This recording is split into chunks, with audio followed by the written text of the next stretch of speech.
1권 318페이지입니다. 나는 너희가 옳고 그른 것을 구분하라 할 때마다 참 재미나다. 너희는 옳은 것이자 그른 것이 될 수 있다는 사실을 전혀 깨닫지 못하는데, 시간이 아닌 절대계에서는 모든 사물이 모든 것이 된다 라고 아리송한 말씀을 하십니다. 절대계에는 남성도 여성도 없으며 과거와 미래도 빠름과 느림도 여기와 저기도 위아래 옳고 그름도 없다.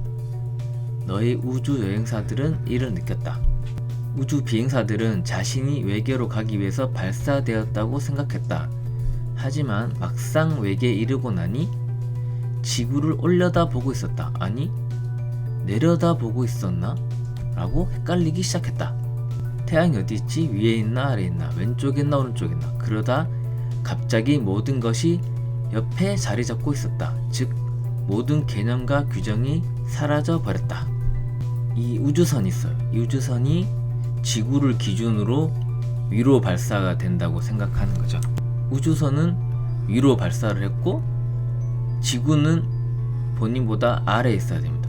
이 위라는 기준과 이 아래라는 기준이 이 지구를 기준으로 이게 생기는 거예요. 근데 이 우주선이 지구의 기준을 벗어나는 순간 어떤 일이 생기냐면 이 우주 공간이 기준이 되는 거예요.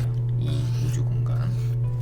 근데 이거는 사실 우리 은하를 기준으로 할 수도 없고 우주를 기준으로 할 수도 없고, 이건 어디를 기준으로 해야 될지를 모르는, 지구가 아래에 있는 것도 아니고 위에 있는 것도 아닌 그런 개념이 되는 거예요. 이 위와 아래 개념이 사라지게 되는 겁니다. 이런 개념으로 말씀하시는 거예요. 우리의 참된 영역인 절대계에서도 마찬가지다. 모든 개념과 규정이 사라져 정확한 용어로 설명하기조차 어려워진다. 종교는 말하기 어려운 걸 설명하려고 노력은 하나 잘 해내지 못한다. 사실상 거의 하지 못하고 있죠. 진화론자의 주장은 옳지 않다. 눈 깜빡할 사이에 모든 것을 창조했다. 진화론자의 주장대로 수십억 년 동안 진화의 과정으로 나타났다. 그러해서 결국은 양쪽 모두 옳다. 우주 비행사들이 발견한 것처럼 모든 것은 너희가 어떻게 보느냐에 따라 달려있다.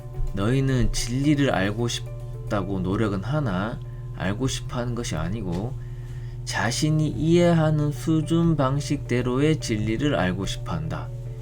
너희는 자기식 진리를 제외한 모든 것들에 마음을 닫는 한, 다른 얘기들을 들을 생각이 없는 한 너희는 결코 가르침을 받아들일 수 없다. 진리를 절대로 들을 수가 없다라는 말씀입니다.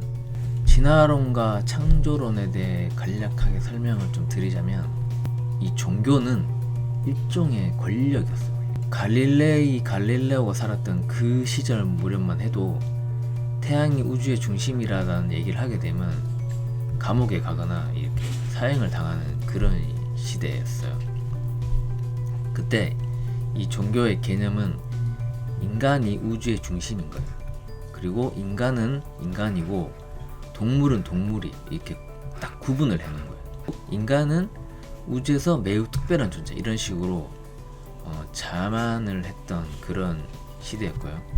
근데 여기에 반기를 든 사람이 다윈인데, 다윈이 이 진화론을 발견하게 되면서, 다윈의 진화론 같은 경우는 북극에 흰색 곰과 갈색 곰이 있는데 이 중에서 얘네들이 살아남을 확률이 높은 거예요. 왜냐면은 털이 흰색이라서 자신의 정체가 덜 들키는 거죠. 그래서 얘네들이 살아남고 얘네들은 번식을 못해서 점점 멸종이 되는 거예요. 살아남는 쪽이 계속 이렇게 진화를 한다, 뭐 이런 내용인데, 이 진화론의 최종적인 결론은 인간과 동물이 연결되어 있다라는 그런 내용입니다.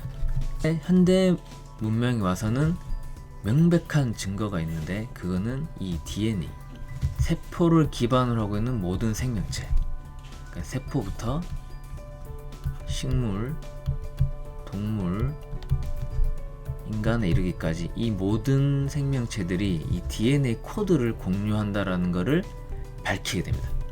이건 이 사진법이 되는데, 식물 같은 경우도 인간과 50% 정도의 DNA가 일치하고요. 동물 중에 개는 약 75%, 유인원들은 90% 이상이 인간과 같은 DNA 코드를 공유를 하게 됩니다. 컴퓨터가 이진법 코드를 공유하면서 발전했는 것과 마찬가지로요. 지금에 와서는 이 부분이 조금 수정됐는데, 모든 생명체는 신의 작품이라는 창조로는 어차피 같아요. 근데 비슷한 개체가 진화한다라는 거는 어느 정도는 인정을 하고 있어요. 뭐 고양이 계열도 그렇고, 뭐 곤충 계열도 그렇죠.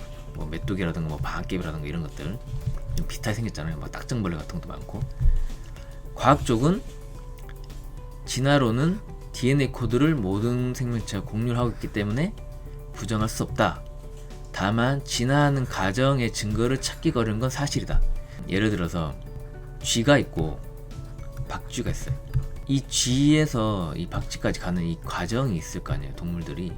근데 이 과정 중간에 이 화석들이 발견되기가 좀 어려운 부분들이 좀 있어요. 이 과학에서. 그래서 이 부분 때문에 좀 설명하기 어렵고 난감한 부분이 있습니다. 그러니까 창조론과 진화론이 아직도 일라싸고 있잖아요. 서로는 절대 양보할 수 없고 서로는 서로를 절대 인정할 수 없어요. 그죠? 근데 이 둘이가 화합하는 방법이 있습니다. 신의 말씀처럼 진화하는 DNA 사진법 코드 있죠? 요게 신이 만든 창조 법칙이다. 이 한 문장으로 이 둘은 화합을 할 수가 있습니다.